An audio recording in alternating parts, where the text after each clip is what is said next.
Pre arrest अबूरी ज़मानतें उनकी pending थी। वो तोशा खाना में गिरफ्तारी के बाद अगस्त के महीने में उनकी 7 मुकदमात में उनकी प्री अरेस्ट बेल्स उनके नॉन अपीयरेंस की वजह से डिसमिस हो गई। हमने उस वक़्त भी जज साहब से ये अपना इल्तिजा की कि आप इमरान खान साहब को सिंपली आप प्रोडक्शन ऑर्डर उनका करें अटक जेल से, और जज साहब के पास पावर्स मौजूद थी, मगर उन्होंने मेरिट्स पर एक प्री अरेस्ट बेल को डिसाइड करने की बजाय उसको डिसमिस कर दिया, जबकि वकील भी मौजूद था, इमरान खान साहब खुद भी पेश होते रहे और बिला वजह गैर कानूनी तौर पे ये 7 मुकदमात डिसमिस हुए।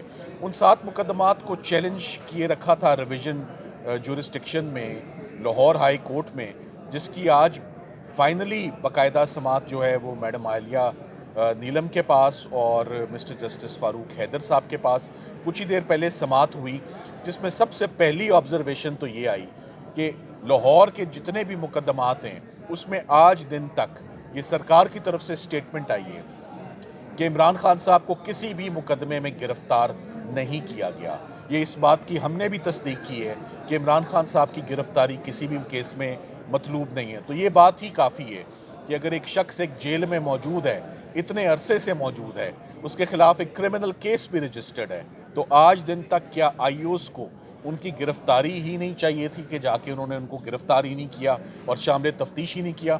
सो हमारा रूल यही है कि एक केस को मेरिट्स पर डिसाइड होना चाहिए।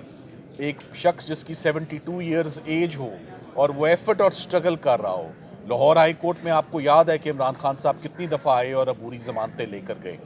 सो ये तमाम अबूरी ज़मानतें दोबारा बहाल होनी चाहिए, जैसे इस्लामाबाद हाई कोर्ट ने उनकी तमाम ज़मानतें बहाल की हैं, वही अप्रोच लाहौर हाई कोर्ट को लेनी चाहिए और इमरान खान साहब के 7 मुकदमात मेरिट्स पर डिसाइड होने चाहिए, ना कि टेक्निकल ग्राउंड्स पर डिसमिस हो जाएं कि वो पेश नहीं हुए।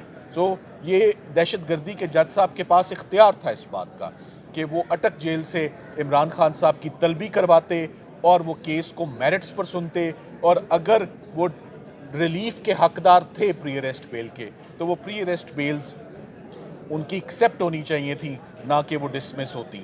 सो एक पॉलिटिकल विक्टिमाइजेशन की जो वेव चल रही है वो 15-16 माह तो उसको हो गए हैं, वो अभी तक कंटिन्यू कर रही है।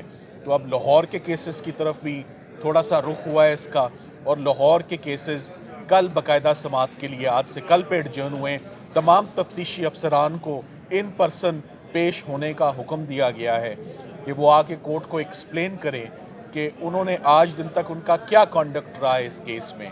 सो कोई स्टेटमेंट हो। सो हम बहुत पुरुमीद हैं कि इन तमाम केसेस में इमरान खान साहब की तमाम ज़मानतें दोबारा बहाल हो जाएंगी, जैसे इस्लामाबाद हाई कोर्ट ने बहाल की, और उनका एक दफ़ा फिर फैसला दहशत गर्दी की अदालत मेरिट्स पर करेगी।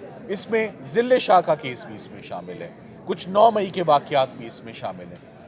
सो मिला जुला के 7 केसेस हैं, जिनमें 3 पर बहस भी हो चुकी हुई थी, सिर्फ फैसला महफूज था जो दहशत गर्दी की अदालत ने सुनाना था। सो लॉ बड़ा क्लियर है कि प्री अरेस्ट बेल एक दफ़ा जब एडमिट हो जाए, एक दफ़ा बुरी ज़मानत जब ग्रांट हो जाए, तो उसका फ़ैसला मेरिट्स पर होना चाहिए। जो ये इंसाफ बाकी लोगों को मिलता आया, उम्मीद करते हैं कि इमरान खान साहब भी उसी फैसले के हकदार हैं और उनको वही रिलीफ मिलेगी। Thank you very much.